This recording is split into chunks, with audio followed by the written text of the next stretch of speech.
Salut à tout le monde et bienvenue dans ce vlog musique que je consacre aujourd'hui à l'artiste Lady Gaga parce que dans notre dernier vote, j'avais proposé deux artistes. J'avais laissé un choix entre Charlotte Gainsbourg et Lady Gaga et il se trouve que c'est Lady Gaga qui a emporté la mise. Alors, Lady Gaga, je ne vais pas parler d'elle comme vous vous attendez à ce que je parle d'elle, parce que c'est une artiste mondialement reconnue qui a déjà eu énormément d'interviews. C'est quelqu'un qu'on a vu sur les plateaux télé, qu'on a vu dans les médias. C'est quelqu'un qui est surexposé. Et c'est quelqu'un qui met un point d'honneur à, malgré sa surexposition, garder son jardin secret, tout comme Mylène Farmer le fait très bien. Et donc Lady Gaga, en fait, ça reste quand même un personnage public très controversé, parce elle peut être à la fois complètement admirée, complètement même idolâtrée, à l'inverse, elle peut être complètement détestée. C'est ce qui arrive régulièrement aux stars comme ça de renom, tels que Michael Jackson, Madonna, tels que Prince. Il peut y avoir comme ça des artistes qui sont internationalement reconnus et qui en fait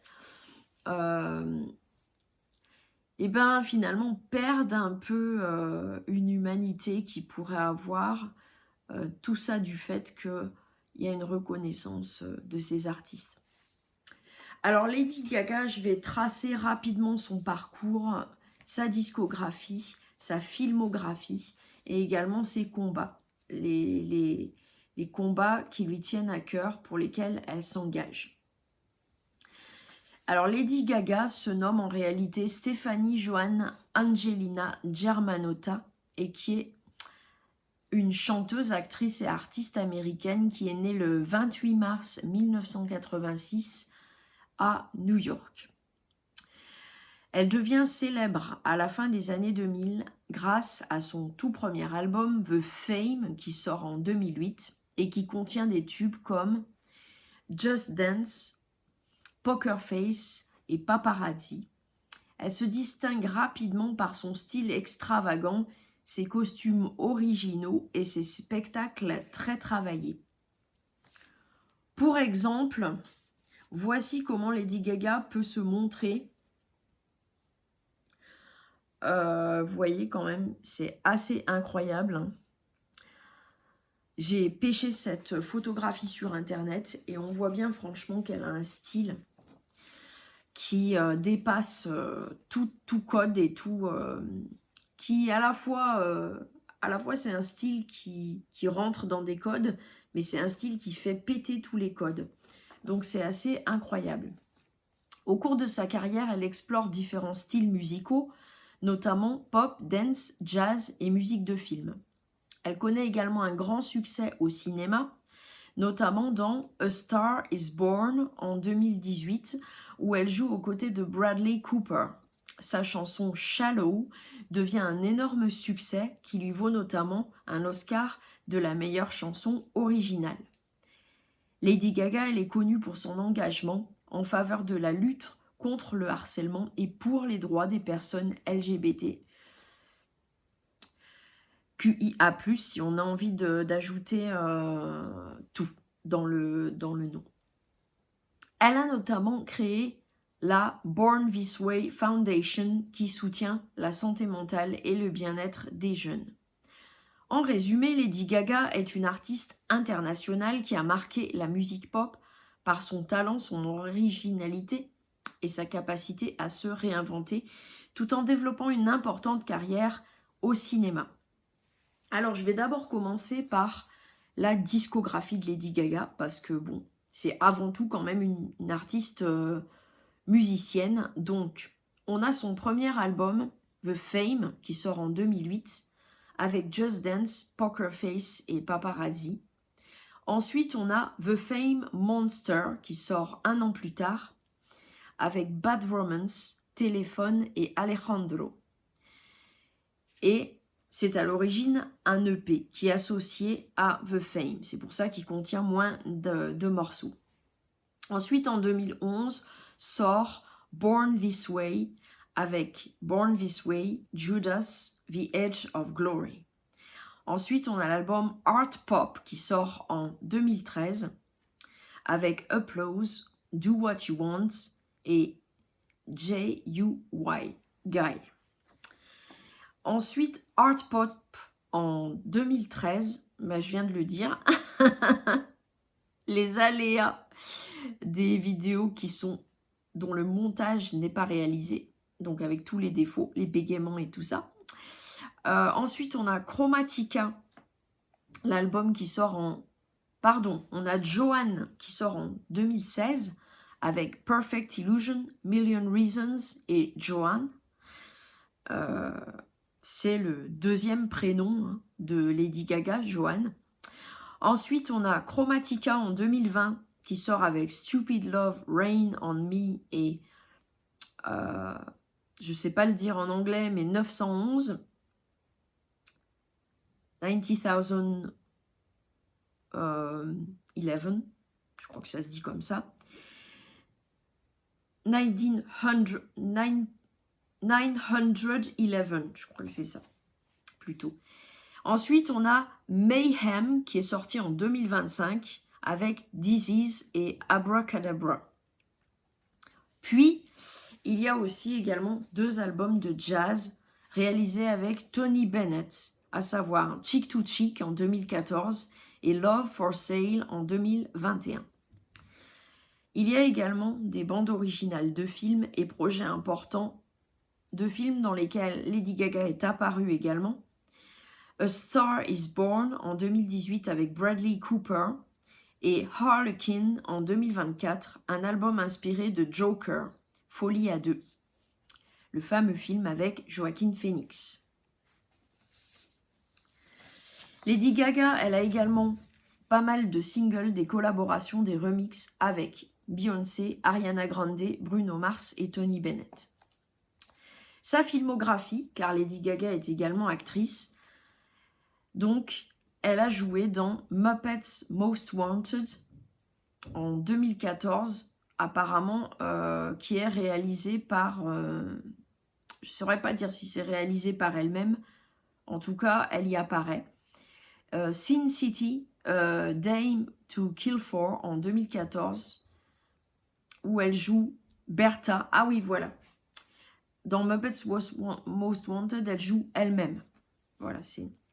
Ensuite, A Star is Born en 2018. Elle joue Ali Campana. Son rôle le plus célèbre au cinéma. Elle obtient une nomination à l'Oscar de la meilleure actrice et elle remporte l'Oscar de la meilleure chanson originale pour Shallow, morceau l'un des plus connus de Lady Gaga. Ensuite, dans House of Gucci en 2021, Patrizia Reggiani, elle interprète l'épouse de Maurizio Gucci dans le film consacré à la famille Gucci.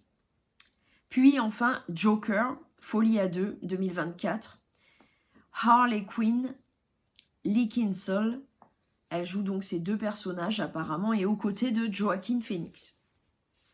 À la télévision, Lady Gaga, elle est apparue dans plusieurs séries, notamment dans The Sopranos en 2001, American Horror Story Hotel, elle joue la comtesse en 2015, Horror Story, Roanoke en 2016, elle joue Skatek. Bon, je saurais pas vraiment dire quels sont ces personnages parce que j'ai pas du tout regardé ces séries. Mais en tout cas, il faut quand même retenir dans A Star is Born et dans Joker, La folie à deux. Ensuite, on a une anecdote que j'ai envie de citer pour Lady Gaga. Lady Gaga apparaît dans toutes sortes de vêtements complètement fous, dans des robes plus dingues les unes que les autres. Et notamment, elle est apparue dans une robe faite de viande qu'elle a portée lors des MTV Video Music Awards en 2010. Alors, cette robe créée par le designer Frank Fernandez était composée de véritables morceaux de viande crue. Vous pouvez voir ça sur Internet. Lady Gaga l'a portée sur le tapis rouge avec des chaussures et un sac assorti en viande. Elle a expliqué que cette tenue était une provocation artistique et un message symbolique. Elle voulait notamment défendre l'idée qu'il ne fallait pas laisser les autres décider de son identité ou de ses droits. Et donc, symboliquement, pour elle, la viande, ça symbolise qu'on n'est pas des morceaux de viande, en gros. C'est ça l'idée. Et donc là, pour le coup, habillée en morceaux de viande, elle signifie quelque part au monde, bah, vous avez envie de me voir comme un morceau de viande, bah voilà, je me présente avec de la viande, je suis un morceau de viande. Quelque part, elle reprend ça pour elle. Et elle le porte de manière, en plus, complètement à la mode, puisque c'est fait dans une robe.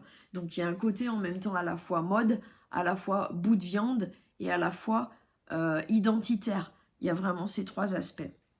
Cette robe a provoqué énormément de réactions dans les médias. Ben oui, obligé, parce qu'elle a ensuite été conservée et transformée par un taxidermiste, puis exposée au Rock and Roll of Fame.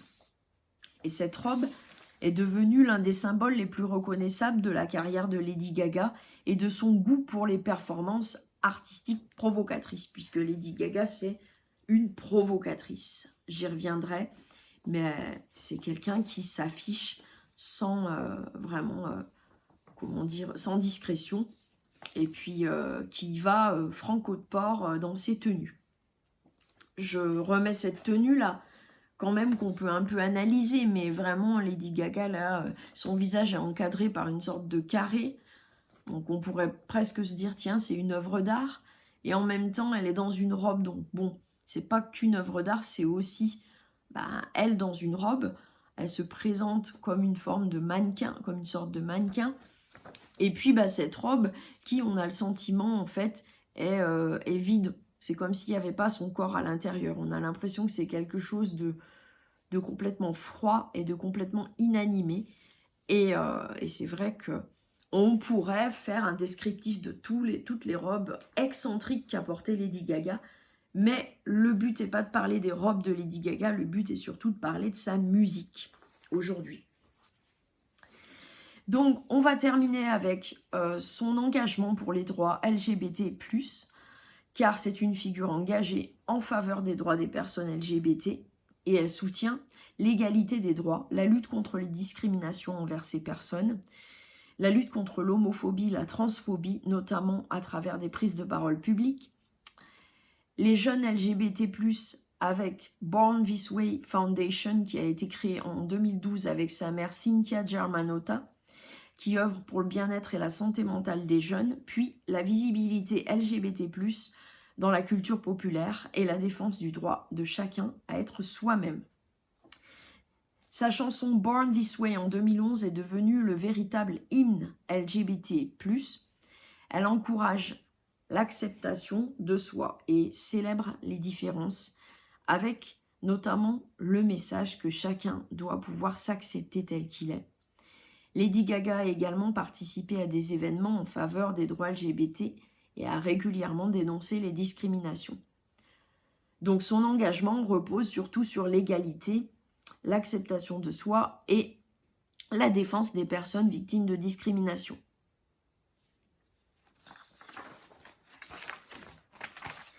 Dans le texte, voilà, ça c'était la présentation en un quart d'heure de Lady Gaga. Petite parenthèse, Lady Gaga a également subi des viols à l'âge de 19 ans et elle a également été, harcelée lorsqu'elle était jeune à l'école. Harcèlement scolaire, et donc pour sa différence, elle s'est bien rattrapée. Alors, au niveau de sa discographie, comme je le disais, alors moi, je connais 3 albums de Lady Gaga que j'ai en ma possession en MP3. Il s'agit de The Fame Monster et Art Pop. Born This Way, je l'ai écouté également. Ensuite, après, j'ai moins écouté les autres. J'ai écouté Chick to Chick avec Tony Bennett. Et puis, j'ai écouté le tout dernier album, Mayhem. Voilà. Donc, mon point de vue sur Lady Gaga. Alors moi, Lady Gaga, honnêtement, je suis rentrée par la petite porte avec Lady Gaga parce que je me suis intéressée à elle lorsqu'elle chantait avec Tony Bennett. Parce qu'au départ, j'étais assez frileuse. Je me disais, oulala, encore une chanteuse qui se prend pour Madonna, encore une énième pop star avec des tubes les plus innombrables les uns que les autres et qui se ressemblent tous. J'avais un gros a priori, je me disais, oulala, encore une qui joue vachement sur son image. Encore une qui sort des tubes pop, mais c'est pas elle qui produit, la plupart du temps c'est des producteurs. Encore une qui, fait de la musique super commerciale. Voilà, tous les a priori négatifs qu'on peut avoir sur une artiste de renom, notamment une artiste de renom dans la pop musique et dans l'industrie musicale états-unienne, telle qu'on peut la connaître depuis les stars comme Madonna, Michael Jackson. Et donc, je me suis toujours dit, oh là là, mais non, mais Lady Gaga, moi, ça m'intéresse pas, en fait. De but en blanc, non, c'est une artiste que je vais pas écouter. Et puis, lorsqu'elle a commencé à chanter avec Tony Bennett, ah ben là, je me suis dit, ah ouais, j'ai entendu, en fait, un morceau d'elle avec Tony Bennett. Je sais plus si c'était à la radio ou sur Internet. Et là, je me suis dit, ah ouais, quand même, Lady Gaga, c'est pas que de la grosse pop musique commerciale, en fait. C'est quelqu'un qui s'intéresse un peu au jazz. C'est quelqu'un qui chante en duo avec une autre personne. Je connaissais pas du tout Tony Bennett et je me suis dit, je vais écouter cet album, tiens, Chick to Chick. Et donc, ça devait être dans les années 2010. D'ailleurs, c'est à peu près à l'époque où il est sorti, en 2014. Où là, j'ai écouté, je me suis dit, ah oui, ok. Mais c'était un peu la honte pour moi. Et je disais pas que j'écoutais cet album et je le gardais sur mon ordinateur dans un coin. Et je me disais, bon, allez. Et puis un jour, je me suis dit, allez, je vais écouter d'autres morceaux de Lady Gaga, à savoir quand même ces morceaux connus qui sont passés en radio, pour quand même voir, écouter, me faire un peu mon avis. Et je me suis dit, tant qu'à faire, autant prendre les albums à la médiathèque. Et j'ai commencé par The Fame et The Fame Monster, les deux premiers. Alors voici la pochette de The Fame Monster, qui montre également une Lady Gaga avec une coiffure complètement folle. Une veste aussi, pareil, carrée, tout est carré. La police de caractère avec le T en forme de croix. Il y avait vraiment toute une image comme ça que Lady Gaga, je pense, a quelque part, elle a quelque part, je sais pas comment dire, comme si Madonna l'avait quand même influencée, ça c'est indéniable. D'ailleurs, quand on lui parle de Madonna en interview, je sais pas si vous avez remarqué, mais souvent, elle zappe la question, elle parle d'autre chose. Donc je pense que pour elle, c'est un sujet qui est quand même pénible, parce qu'elle n'a pas envie d'être complètement associée à Madonna, parce qu'elle a sa personnalité, elle a son style propre. Bien que Madonna, elle est bien sûr influencée pour une carrière de chanteuse, mais je pense que Madonna, de toute façon, a influencé une grosse majorité de chanteuses célèbres états-uniennes. Hein. Donc pour moi, je pense que ça, c'est sûr. Et Lady Gaga, elle a transcendé un peu le côté madonesque, je sais pas comment dire, mais en tout cas Madonna, de Madonna, en ayant vraiment sa propre identité visuelle, hein, parce que là, vraiment, vous voyez ces perruques qu'elle met. Madonna, je pense, on n'était pas au stade de mettre des perruques. Lady Gaga, elle enfile des perruques à gogo. C'est vraiment ses cheveux. Hein. C'est assez rare que ça soit ses cheveux, et quand c'est ses cheveux, ils sont coiffés d'une manière vraiment spécifique. Il y a tout un travail sur la mode. Lady Gaga s'intéresse à la mode. Et vraiment, là, on peut le voir avec cette veste de, je dirais, un cuir brillant qui a une forme cubique. Elle se ferme comme ça, on voit pas sa bouche. Il y a toute une mise en scène, et vraiment, moi, c'est ça aussi qui m'a assez intriguée chez Lady Gaga. Je suis allée voir les robes qu'elle porte. Allez voir les robes qu'elle porte. Franchement, vous allez vous dire, cette femme, c'est une œuvre d'art ambulante, quoi. Déjà pour ça, moi, j'avais quand même un peu d'admiration en me disant, cette femme, elle travaille avec l'art. Pour elle, l'art, c'est primordial. Et déjà, rien que pour ça, je me suis dit, oui, elle mérite sa reconnaissance. Et puis, plus tard, quand j'ai appris qu'elle avait eu du harcèlement, qu'elle avait vécu des choses vraiment traumatiques, je me suis dit, elle transcende. Bon, pour en revenir à sa musique, c'est des producteurs qui travaillent sur le son de Lady Gaga. Je pense qu'elle a son mot à dire dans l'histoire. Je pense qu'elle détermine qui produit ses albums. Ça doit être quand même la maîtresse femme qui décide un peu de tout, hein, étant donné la personnalité qu'elle a. Et donc, ses premiers albums, The Fame Monster, sont la hauteur de sa reconnaissance, avec des productions archi léchées, des productions impeccables, sa voix qui est trafiquée, plus ou moins enregistrée avec vocodeur ou sans vocodeur. En tout cas, elle chante bien. Lady Gaga a une très belle voix. Moi, je me suis rendu compte de sa voix en écoutant ses morceaux de jazz avec Tony Bennett, et je me suis dit non, en fait, c'est pas que juste une image. Il y a aussi une voix, il y a aussi un travail de voix. Elle s'est réclamée d'ailleurs de beaucoup aimer Edith Piaf, de beaucoup aimer des chanteuses de cabaret, des chanteuses des années 20-30, et de beaucoup aimer cet univers de la comédie musicale également. Et on le voit dans son personnage, même quand elle est en interview, on voit que c'est quelqu'un qui aime beaucoup aussi tout cet univers, à la fois de la mode, à la fois des années 20-30, à la fois du cabaret. Elle est vraiment là-dedans. Et avec Tony Bennett, ça ressort énormément. Ça ressortira aussi, je pense, avec ce film Star is Born, que je n'ai pas vu, mais que j'aimerais voir, hein, avec Bradley Cooper, où là, bon, c'est plus, je dirais, une musicienne folk, hein, avec sa guitare, mais on retrouve cet aspect aussi comme ça, alors pas forcément cabaret, mais une histoire d'amour entre deux musiciens. Il y a tout un truc un petit peu comme ça, d'ordre romantique, et toujours avec cette Lady Gaga qui, à la fois, elle se cache et elle se montre. Elle est dans un truc de je me montre de manière ostentatoire et provocatrice, mais en même temps, moi je suis une fille fragile, une femme fragile. Il y a vraiment ces deux aspects-là qu'on retrouve aussi chez Mylène Farmer. Je ne sais pas si les deux se connaissent et se sont écoutés mutuellement, mais honnêtement, je pense que Lady Gaga, elle a une personnalité. Alors, à contrario de Mylène Farmer, qui a une personnalité discrète et timide, comme elle le dit dans ses rares interviews, Lady Gaga, elle, c'est pas de la timidité, c'est plutôt de la préservation et de la protection de soi.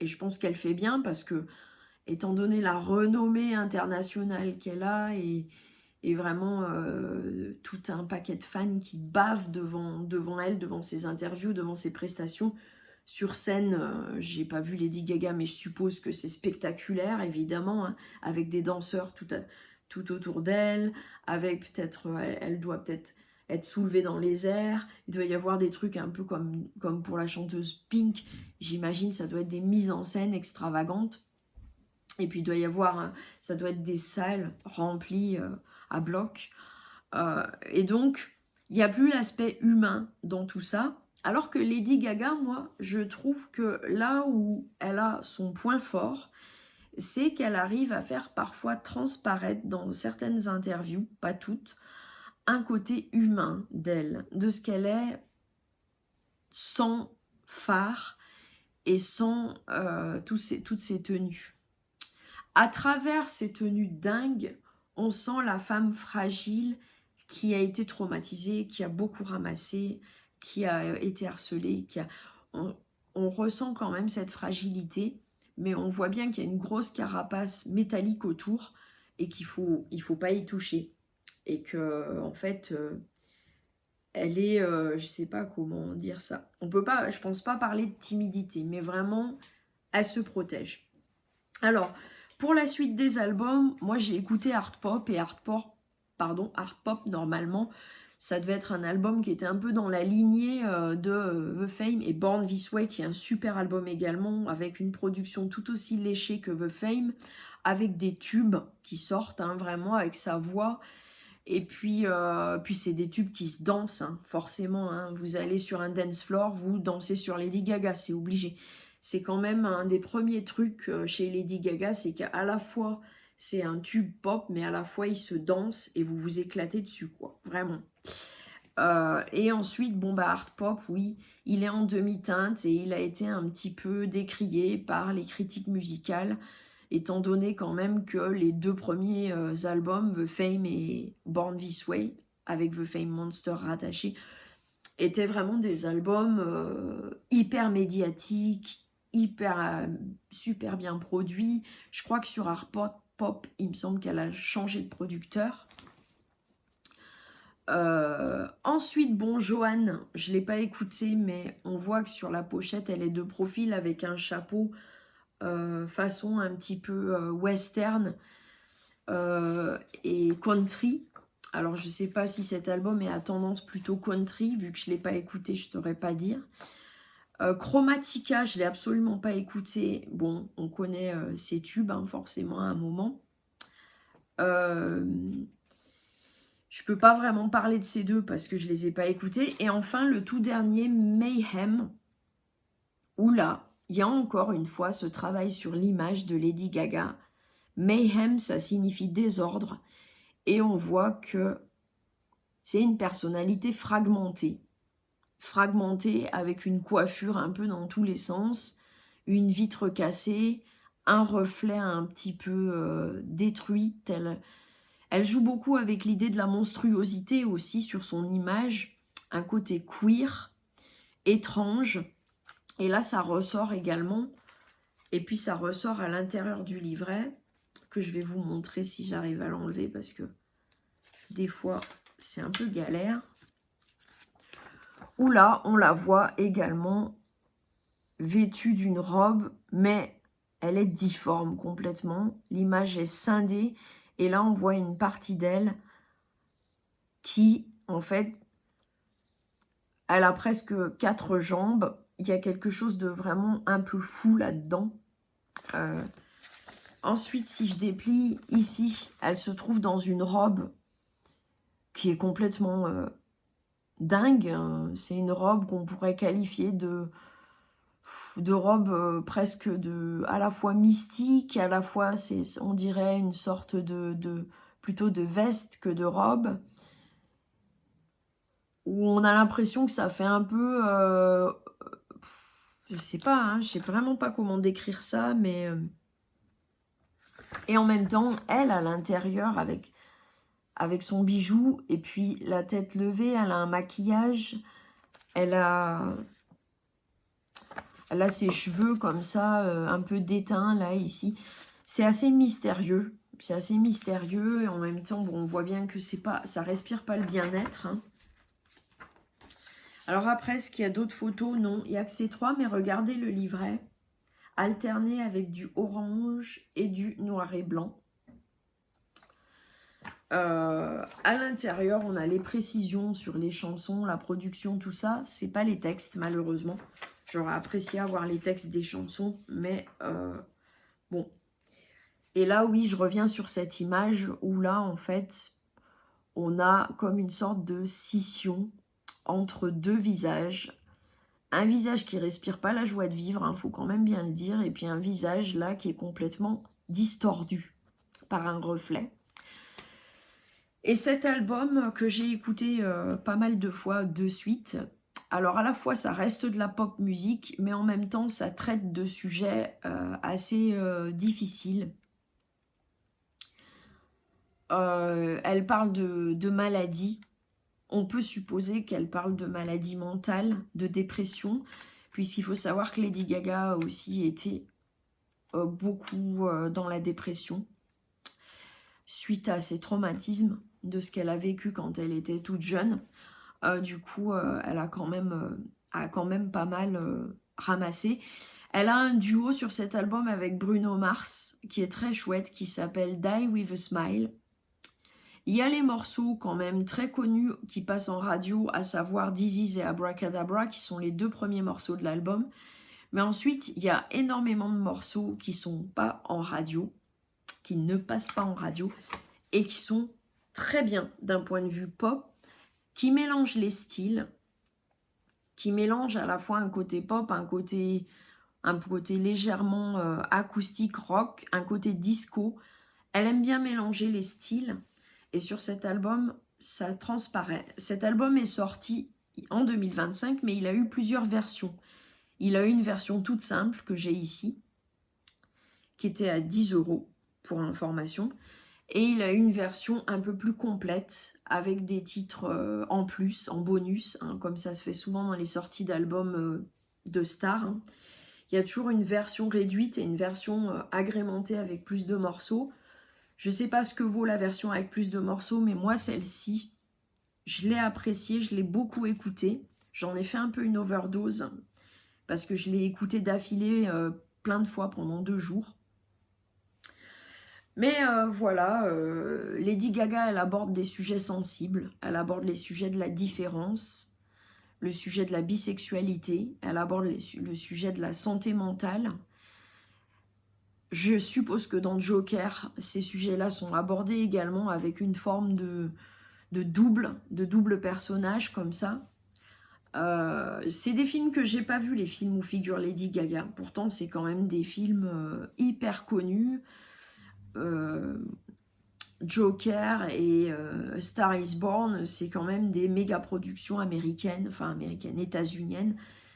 Et je pense qu'il faut les connaître. Mais bon, voilà, moi si je devais dire un mot personnel sur Lady Gaga pour clore cette vidéo, c'est que vraiment, moi ce qui m'a intéressé chez Lady Gaga, c'est tout son travail avec la voix, tout son travail de voix, de chant, de ses duos avec Bradley Cooper, avec Tony Bennett, la façon qu'elle a d'interpréter des chansons, de faire des reprises également, ses covers sont très très belles. Il y a vraiment une âme dans sa manière de chanter, dans sa manière de se présenter en interview. C'est pas qu'une image. Et c'est peut-être ça aussi le tour de force de Lady Gaga, c'est que c'est pas qu'une image, c'est également une femme avec un cœur sensible qu'on peut percevoir au travers de ses masques. Masques innombrables, qui prennent des formes, des couleurs complètement folles et différentes, des textures également. J'ai vu une photo d'elle où elle avait une robe hérisson avec des pics métalliques qui sortaient. C'est complètement ubuesque, c'est complètement fou, c'est presque... Oui, pour moi, Lady Gaga, si je devais résumer Lady Gaga, pour moi, c'est une œuvre d'art ambulante. Et puis, c'est une personnalité qui sort vraiment de l'ordinaire, même si on pourrait se dire de premier abord, comme je me le suis dit au tout début, ah, encore une artiste à pognon, encore une artiste qui fait le buzz, qui passe à bloc sur les radios. Moi, j'aimais pas la musique commerciale qui passait sur les radios à l'époque. Aujourd'hui, j'aime toujours pas trop, mais j'arrive à reconnaître le talent des artistes. Pourquoi ils ont une reconnaissance? Parce qu'à un moment donné, bah oui, s'ils ont une reconnaissance, c'est bien qu'il y a quelque chose qui est super dans ce qu'ils font et qu'un paquet de gens le reconnaissent. Alors même si t'aimes pas, à un moment, il faut reconnaître aussi que s'ils ont un tel succès, c'est parce que il y a quelque chose au fond. Voilà. De même que j'adore les artistes qui sont d'une extrême discrétion, voire ceux qui sont méconnus, voire ceux qui...